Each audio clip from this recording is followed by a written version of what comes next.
Okay, so again, I showed the cut and having to use another menu, but doing this will show you a neat little cut switch that only works when you're in hold.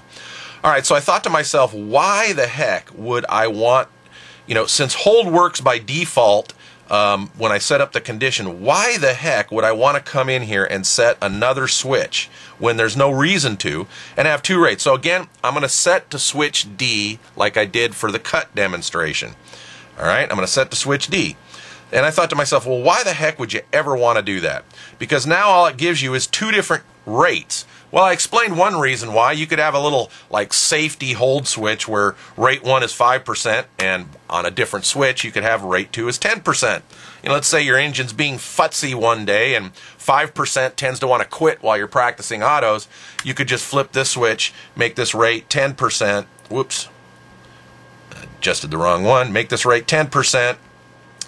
And now you've got an extra little safety hold switch that makes the idle even higher. All right, that's one way to use it.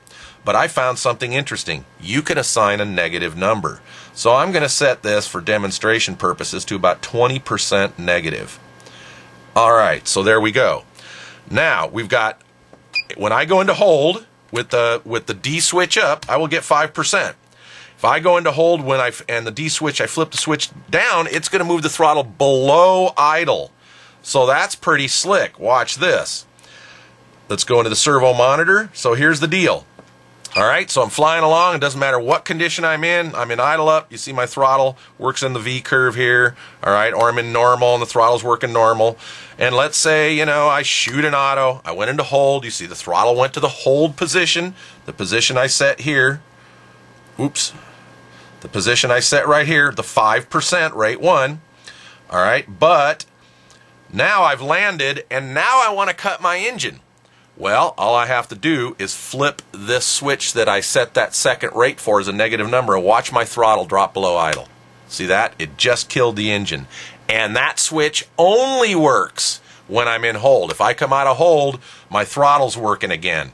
So what's interesting here is, it doesn't matter whether I'm flying around and I accidentally hit what I'm now made my cut switch, it doesn't affect it at all. See that? No effect whatsoever. All right? When I hit hold, now if I hit hold with cut on, if cut's on and I hit hold, it's going to cut the engine because it's going to move it all the way down. Hold always overrides everything. But the cool thing is that will only happen when I hit hold.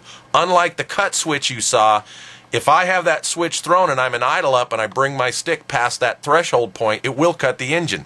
This way, it will only cut when I go into hold. So I would shoot an auto, land into hold. All right, as you see, I'm in hold now, and I hit the one I made cut, which is my second rate, and boom, cut the engine perfectly.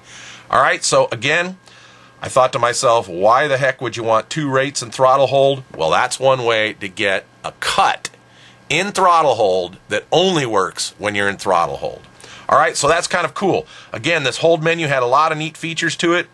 Having the two rates was kind of stumped me a little bit, but it made for a very nice cut switch that only works in hold. So if you want that, this is a way to set up a cut. If not, just use the cut menu like I showed in a previous video. Either way you want to go. So this hold menu's got a lot of power to it. All right, so that's basically the hold menu, and we'll continue on.